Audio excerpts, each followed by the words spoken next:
एक बार सब लोग दिल से और जोर से भारत माता का जयकारा लगाएंगे। भारत माता की इनकलाब, इनकलाब, वंदे वंदे। आज यहाँ पे इतनी भारी संख्या में आए हुए सभी भाइयों, बहनों, माताओं, बुजुर्गों, बच्चों, आप सब लोगों को मेरा हाथ जोड़ के नमस्कार, सबको मेरा प्रणाम। दोस्तों, आज सिरसा में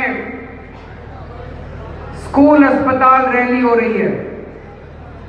हरियाणा के कई इलाकों में स्कूल अस्पताल रैली हो चुकी है और मैंने चैलेंज किया था इन पार्टियों को, किसी में हिम्मत है तो तुम स्कूल अस्पताल रैली करके दिखाओ। ये दूसरी पार्टियां हुंकार रैली करेंगी, परिवर्तन रैली करेंगी, फलाना रैली, ढिमका रैली। किसी की हिम्मत नहीं है जो स्कूल अस्पताल रैली करके दिखा दे। आज 70 साल में कांग्रेस का राज हो चुका, बीजेपी का राज हो चुका, चौटाला का राज हो चुका हरियाणा में। इन तीनों पार्टियों में से एक भी पार्टी ने एक भी स्कूल ठीक करके बताया हो तो मेरे को बता दो जी, हमारे इलाके में फलाना स्कूल अच्छा कर दिया था। कांग्रेस ने अपने राज में 70 साल कांग्रेस रही, देश में रही, हरियाणा में कई साल रही, 10 साल हुड्डा की सरकार रही। एक स्कूल उन्होंने ठीक कराओ, बता देना, एक स्कूल ठीक कराओ। कोई एक स्कूल किसी गांव में, किसी इलाके में कराओ। कोई एक अस्पताल ठीक कराओ, एक डिस्पेंसरी ठीक करियो। इतने साल, अब पिछले 4 साल से खट्टर साहब की सरकार है, 4 साल से बीजेपी की सरकार है, केंद्र में मोदी जी की सरकार है। इन्होंने एक स्कूल, कोई एक अस्पताल ठीक कराओ। चौटाला साहब की सरकार थी, नेहरू की सरकार थी पहले, इन्होंने कोई एक स्कूल, एक अस्पताल ठीक करा रहा हो। भाई साहब बता देना जरा, मैं राजनीति छोड़ दूंगा। दिल्ली में 3 साल के अंदर हमने सारे स्कूल और सारे अस्पताल ठीक कर दिए। यहां जितने लोग बैठे हैं, जिसके रिश्तेदार दिल्ली में, जरा हाथ खड़े करो जिसके रिश्तेदार दिल्ली में। भाई साहब फोन करके पूछ लेना अपने रिश्तेदारों से। और जिनके रिश्तेदार नहीं है, मैं आपसे हाथ जोड़ के विनती करता हूं, एक बार दिल्ली में देख के आओ आज सरकारी स्कूल कैसे हैं, सरकारी अस्पताल कैसे हैं। मेरे पास कल ही हरियाणा के अभिभावक संघ है एक, हरियाणा के जितने पेरेंट्स हैं, जिनके बच्चे प्राइवेट और सरकारी स्कूलों में पढ़ते हैं, उनकी एक यूनियन है, उनकी एक एसोसिएशन है। वो सारे जने मिलने आए थे मेरे से दिल्ली। बोले जी, दिल्ली हरियाणा के अंदर खट्टर साहब के टाइम में सारे स्कूलों का बेड़ा गर्क हो गया, सरकारी स्कूलों का और प्राइवेट स्कूलों का। इन्होंने इतनी फीस बढ़ा दी, इतनी फीस बढ़ा दी, बोले अब हमारे से अपने बच्चे पढ़ाने मुश्किल हो रहे हैं, फीस नहीं दी जाती हमसे। कुछ पेरेंट्स ने दिखाया कि हमने राष्ट्रपति को चिट्ठी लिखी है जी, हमें इच्छा मृत्यु की इजाजत दी जाए। मैंने कहा क्यों कर रहे हैं खट्टर साहब ऐसे? बोले जी हम गए थे खट्टर साहब से मिलने। मैंने कहा क्या बोले खट्टर साहब? बोले खट्टर साहब बोले समझौता कर लो प्राइवेट स्कूल वालों से, अगर बच्चे पढ़ाने हैं तो समझौता कर लो। तो मैंने कहा आपने क्या कहा? बोले जी हमने कहा समझौता ही करना होता तो फिर आपको वोट किस बात का दिया था? आपको तो वोट इसी बात का दिया था कि आप प्राइवेट स्कूल वालों को ठीक करोगे। दिल्ली के अंदर भाई साहब सरकारी स्कूलों का कायाकल्प कर दिया। दिल्ली के अंदर सरकारी स्कूलों के नतीजे पिछले 2 साल से प्राइवेट स्कूलों से 10% ज्यादा अच्छे आ रहे हैं सरकारी स्कूलों के नतीजे। कई बड़े बड़े लोग, अमीर लोग भी अब अपने बच्चों को प्राइवेट स्कूल से निकाल के सरकारी स्कूल में भर्ती करा रहे हैं। 70 साल के भारत के इतिहास में पहली बार हो रहा है कि लोग अपने बच्चों को प्राइवेट स्कूल से निकाल के सरकारी स्कूलों में भर्ती करा रहे हैं। आज तक भारत के इतिहास में कभी नहीं हुआ। इतने शानदार सरकारी स्कूल बनाए हैं और 3 साल से प्राइवेट स्कूल वालों को फीस नहीं बढ़ाने दी। दिल्ली के अंदर एक भी प्राइवेट स्कूल को फीस नहीं बढ़ाने दी। हमने ऑर्डर जारी कर दिए, खबरदार कोई प्राइवेट स्कूल वाला फीस बढ़ाएगा। फिर भी कुछ प्राइवेट स्कूल वालों ने गुंडागर्दी करके फीस बढ़ाई। हमने नोटिस जारी कर दिया, स्कूल की मान्यता रद्द करने के लिए 10 दिन में पैसे वापस कर दिए उन स्कूल वालों ने। जितने दिल्ली के प्राइवेट स्कूल हैं सबका ऑडिट ऑर्डर कर दिया, सबका ऑडिट करवाया।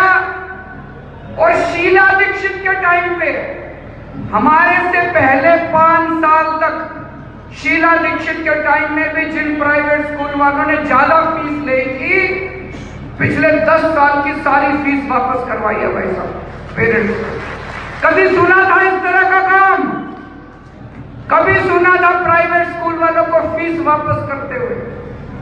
तो मैंने कल उनको अभिभावक संघ वालों को कहा, मैंने कहा भाई साहब अब एक ही चारा है आपका, सरकार बदल दो, खट्टर हटा दो, बीजेपी हटा दो, आम आदमी पार्टी की सरकार लाओ। 1 महीने के अंदर सरकार बनने के 1 महीने के अंदर हरियाणा के सारे प्राइवेट स्कूलों का ऑडिट ऑर्डर कर देंगे और खट्टर साहब के टाइम पे जितनी फालतू फीस ली है इन प्राइवेट स्कूल वालों ने सारी फीस वापस करवाएंगे आप लोगों को।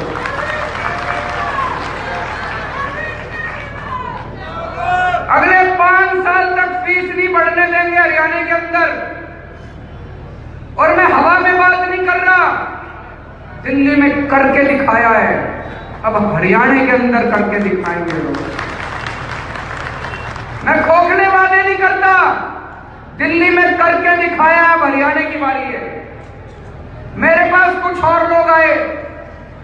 आप लोग ये सोचोगे केजरीवाल जी कहते हैं मेरे पास लोग आए, मेरे पास लोग आए, कैसे आते हैं? भाई साहब मैं रोज सवेरे 10 बजे से 11 बजे तक जनता से मिलता हूं बिना टाइम लिए। दिल्ली का, हरियाणा का, कोई पूरे देश से कोई आ जाए मेरे से मिलने के लिए, 9:30 बजे मेरे घर के दरवाजे खोल देते हैं, सबसे मिलता हूं, एक आदमी को चाय पिलाता हूं और सबसे मिलता हूं, जनता से। यहां इतने जने खड़े हैं, मेरे को बता देना कोई खट्टर साहब से आज तक मिला हो तो जरा हाथ खड़ा कर देना। कोई खट्टर साहब से मिला? आपका मुख्यमंत्री है जी, आपने वोट देके बनाया था। 2 दिन पहले मेरे पास कुछ लोग आए हरियाणा के, बोले जी हमारे घर में रात को कोई बीमार हो गया, सिविल अस्पताल लेके गए। बोले सिविल अस्पताल में ना कोई डॉक्टर, ना कोई नर्स, ना कोई दवाई, ना कोई मशीन। एक और गांव से मेरे पास गांव बालपवाना है असंध विधानसभा में, वहां से कुछ लोग आए, बोले अरविंद जी हमने दिल्ली के आपके मोहल्ला क्लिनिक देखे हैं, अस्पताल देखे हैं, खूब शानदार हो गए दिल्ली के अस्पताल, हमारे हरियाणा की डिस्पेंसरी आके देखो। मैं डिस्पेंसरी देखने गया, दिल्ली का मुख्यमंत्री हूं, खट्टर साहब ने गांव के बाहर सड़क जाम करा दी, अपने आदमी बिठा दिए, मेरे को गांव में नहीं घुसने दिया। खट्टर साहब ने मेरे को गांव में जाने से रोक लिया, पुलिस ने मेरे को रास्ते में रोक लिया। बताओ मैं आतंकवादी हूं क्या? मैं दिल्ली का मुख्यमंत्री हूं, डिस्पेंसरी देखने जा रहा था, मेरे हरियाणा में आया था, हरियाणा में पैदा हुआ था मैं, हरियाणा मेरा है, किसी के बाप का नहीं है हरियाणा। हरियाणा हरियाणा के लोगों का है। मेरे को गांव में घुसने से रोक दिया, पुलिस ने मेरे को गांव के बाहर रोक दिया। बोले जी बीजेपी के कार्यकर्ताओं ने सड़क जाम कर दी, ट्रैक्टर ट्रॉली लगा के बैठे, आप गांव में नहीं जा सकते।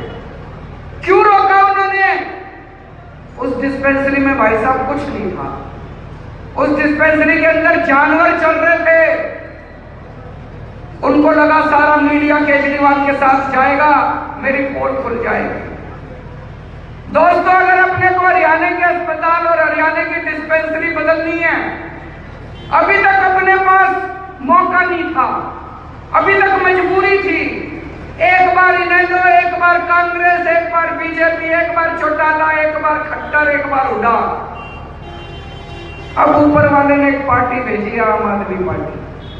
70 साल के बाद भारत में एक पार्टी पैदा हुई है जो लोगों से खुल के स्कूल और अस्पताल की बात करती है। किसी पार्टी के अंदर आज हिम्मत नहीं है। पूरे देश में कोई पार्टी ले लो, किसी में हिम्मत नहीं है जो स्कूल और अस्पताल की बात करके दिखाए। हमने काम करा, हमने स्कूल अस्पताल बदल के दिखाए हैं। मैं आपसे पूछना चाहता हूं, आपको स्कूल और अस्पताल चाहिए कि जाटों और नॉन जाटों में दंगे चाहिए? जनता को स्कूल अस्पताल चाहिए, जनता को बिजली पानी चाहिए, जनता को खेती चाहिए, जनता को किसानी चाहिए, जनता को रोजगार चाहिए, जनता को सड़कें चाहिए, जनता को दंगे नहीं चाहिए, जनता को जात पात नहीं चाहिए, जनता को धर्म नहीं चाहिए, जनता को हिंदू मुसलमान के दंगे नहीं चाहिए। दोस्तों, आप लोगों से पूछना चाहता हूं, क्या जिन लोगों को लगता है कि इनेलो या चौटाला हरियाणा के स्कूल और अस्पताल ठीक कर सकते हैं, जरा हाथ खड़े कर दें। जिन लोगों को लगता है कि कांग्रेस या हुड्डा साहब हरियाणा के स्कूल अस्पताल ठीक कर सकते हैं, जरा हाथ खड़े कर दें। जिन लोगों को लगता है कि खट्टर साहब या बीजेपी हरियाणा के स्कूल अस्पताल ठीक कर सकते हैं, जरा हाथ खड़े कर दें। जिन लोगों को लगता है आम आदमी पार्टी आपके स्कूल अस्पताल ठीक कर सकती है, जरा हाथ खड़े कर दें।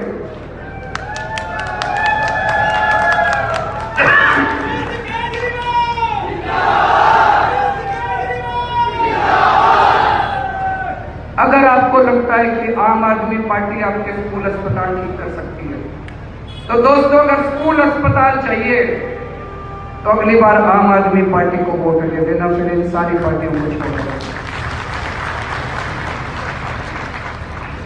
दोस्तों, आज हरियाणा के किसान दुखी हैं। हरियाणा में किसान की अगर फसल बर्बाद होती है, वो क्या करता है? वो इंश्योरेंस कंपनियों के पास जाता है। इंश्योरेंस कंपनियों के पास जाके कहता है मेरी फसल बर्बाद हो गई। कंपनियां क्या कहती हैं? जब तक पूरे गांव की 70% फसल बर्बाद नहीं होएगी, तब तक हम मुआवजा नहीं देंगे। कहती है कि नहीं कहती? किसी को मुआवजा नहीं मिलता। मैंने पढ़ा था अखबारों के अंदर, इन कंपनियों के मालिकों को हजारों करोड़ रुपए का फायदा हो गया और इन्होंने किसी किसान को आज तक मुआवजा नहीं दिया। ये कंपनियां केवल लूटने के लिए, ये फसल बीमा योजना केवल लूटने के लिए। दिल्ली में हमने फसल बीमा योजना लागू नहीं होने दी। पिछले साल हमारे दिल्ली के किसानों की फसल बर्बाद हुई। मैं खुद गांव में गया और मैंने जाके वहां पे ऐलान करा 50,000 रुपए हेक्टेयर के हिसाब से मुआवजा ऐलान करा। कोई शर्त नहीं, अगर किसी गांव में एक किसान की फसल भी बर्बाद हुई, उसको भी हमने 50,000 रुपए हेक्टेयर के हिसाब से मुआवजा दिलाया। 3 महीने के अंदर चेक मिल गया मेरे सारे किसानों को। हरियाणा के अंदर भी मैं आपसे पूछना चाहता हूं, क्या आप चाहते हो कि फसल बीमा योजना बंद की जाए? क्या आप चाहते हो कि मुआवजा चालू किया जाए? अगर किसी भी किसान की फसल बर्बाद होती है, इंश्योरेंस कंपनियों के धक्के खाने नहीं पड़ने चाहिए किसानों को।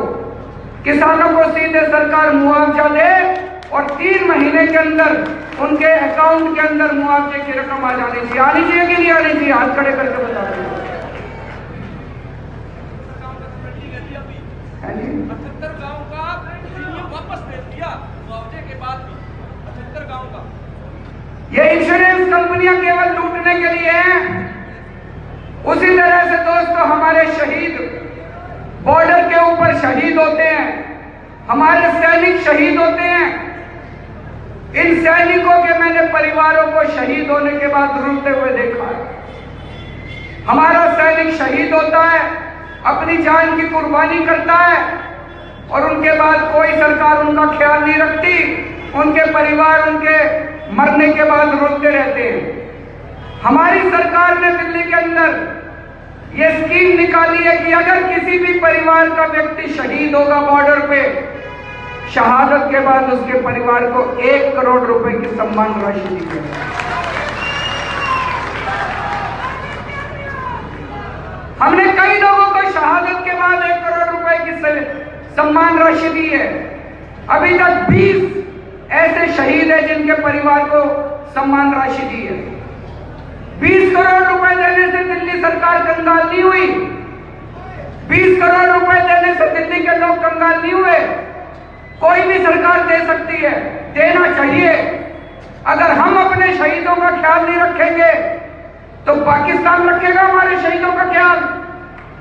जो समाज अपने शहीदों का ख्याल नहीं रखता वो समाज, वो देश कभी तरक्की नहीं कर सकता। दोस्तों, अगर हम कर सकते हैं तो केंद्र सरकार क्यों नहीं कर सकती? अगर दिल्ली सरकार कर सकती है तो हरियाणा सरकार क्यों नहीं कर सकती? कर सकती है। हरियाणा भी कर सकती है, महाराष्ट्र भी कर सकती है, राजस्थान भी कर सकती है। 20 करोड़ रुपए में दिल्ली सरकार कमजोर नहीं हुई। नीयत नहीं है, नीयत चाहिए। इन लोगों की नीयत में खोट है, इनके दिमाग में ही नहीं आता। मैंने चिट्ठी लिखी थी प्रधानमंत्री जी को जब हमने ये स्कीम लागू करी। मैंने कहा जी हम 1 करोड़ रुपए दे रहे हैं, आप तो देश के प्रधानमंत्री हो, आप ये स्कीम लेके आओ कि अगर बॉर्डर पे कोई भी सिपाही शहीद होगा उसके परिवार को 5 करोड़ रुपए की सम्मान राशि देगी केंद्र सरकार। लेकिन उन्होंने नहीं किया। ये सब चीजें हम कैसे कर पा रहे हैं? अभी पिछले हफ्ते हमने दिल्ली में एक स्कीम निकाली है। दिल्ली के अंदर अगर किसी भी इलाके में अब बिजली जाएगी, हमारे अंदर इतना कॉन्फिडेंस है, दिल्ली में 24 घंटे कर दी बिजली हमने। जब हमारी सरकार बनी उसके पहले रोज बिजली जाया करती, रोज बिजली जाया करती। लोगों ने जनरेटर खरीद रखे थे, इन्वर्टर खरीद रखे थे। 3 साल में 24 घंटे बिजली कर दी दिल्ली में।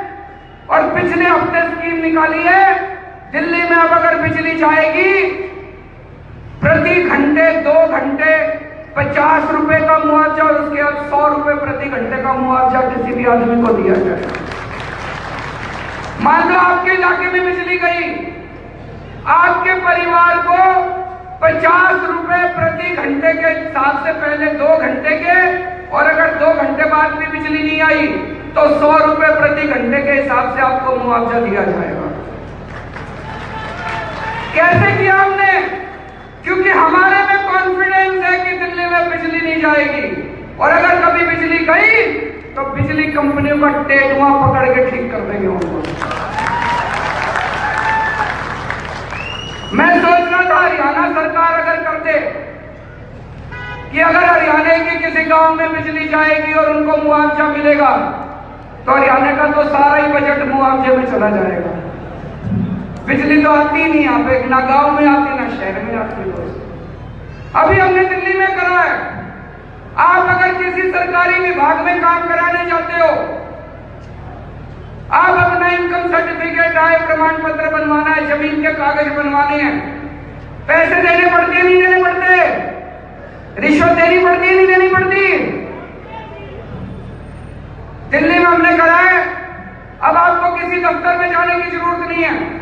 हमने एक फोन नंबर दे दिया जनता को, 1076 4 डिजिट का। दिल्ली सरकार से किसी को कोई काम कराना है, दिल्ली में फोन करो इस नंबर पे, फोन करके बोलो जी मेरे को जाति प्रमाण पत्र बनवाना है। वो आपसे पूछेंगे कितने बजे आए आपके घर। आप बोलो जी रात को 8 बजे आना। रात को 8 बजे दिल्ली सरकार का एक अफसर आपके घर आएगा, सारी मशीनें लेके आएगा, आपके सारे कागज वहां पे फोटोकॉपी करेगा। 1 हफ्ते के अंदर आपका जाति प्रमाण पत्र रजिस्टर्ड पोस्ट से आपके घर पहुंच जाएगा। आपको किसी दफ्तर जाने की जरूरत नहीं, किसी दलाल को पैसे देने की जरूरत नहीं, लाइनों में खड़े होने की जरूरत नहीं, किसी के धक्के खाने की जरूरत नहीं। आपके घर के अंदर दिल्ली सरकार के सारे काम सरकार आपके घर करके जाती है। ये हरियाणा में भी हो सकता है। ये हम कैसे कर पा रहे हैं? भाई साहब, आम आदमी पार्टी पार्टी नहीं है। आम आदमी पार्टी क्रांति का नाम है, आजादी की दूसरी लड़ाई है। 70 साल पहले जब देश आजाद हुआ था, हमारी आजादी अधूरी रह गई। भगत सिंह ने कहा था केवल अंग्रेजों के चले जाने से आजादी नहीं मिलने वाली। अंग्रेजों के चले जाने के बाद अगर ये सिस्टम और ये व्यवस्था वैसी की वैसी रह गई तो ये गोरे अंग्रेज चले जाएंगे, काले अंग्रेज आके बैठ जाएंगे। 70 साल से इन पार्टियों ने हमको लूटा है। अगर केजरीवाल 3 साल के अंदर स्कूल और अस्पताल ठीक कर सकता है, 70 साल में इन पार्टियों ने क्यों नहीं किया? 70 साल में इन पार्टियों ने हमको लूटा था। आज मैं आपसे वोट मांगने नहीं आया, आज मैं आपसे भीख मांगने आया हूं। 70 साल के बाद एक आशा की किरण जागी है इस देश के अंदर। आजादी की दूसरी लड़ाई चालू हुई है। जितने युवा यहां बैठे हैं, सारे युवाओं से मैं आह्वान करता हूं, इस आजादी की दूसरी लड़ाई में सारे शामिल हो जाओ और अपने देश को बचा लो दोस्तों। अगर कुछ साल और इन पार्टियों का राज रह गया, ये देश नहीं बचेगा, ये हरियाणा नहीं बचेगा। मेरे मन में कई बार आता है, सिंगापुर हमारे बाद आजाद हुआ, जापान और जर्मनी तहस नहस हो गए थे सेकेंड वर्ल्ड वॉर में। आज वो हमसे इतने आगे क्यों चले गए? हमारे में क्या कमी है? हमारे में कोई कमी नहीं है। इन पार्टियों और नेताओं ने देश को लूट लिया दोस्तों। अब टाइम आ गया, इन पार्टियों को उखाड़ के फेंक दो, इन नेताओं को उखाड़ के फेंक दो और इस आजादी की लड़ाई में सारे शामिल हो जाओ दोस्तों। अन्ना आंदोलन से ये लड़ाई शुरू हुई थी, अब इस देश की सफाई करेगी, झाड़ू से इस देश की सफाई करेंगे दोस्तों। भारत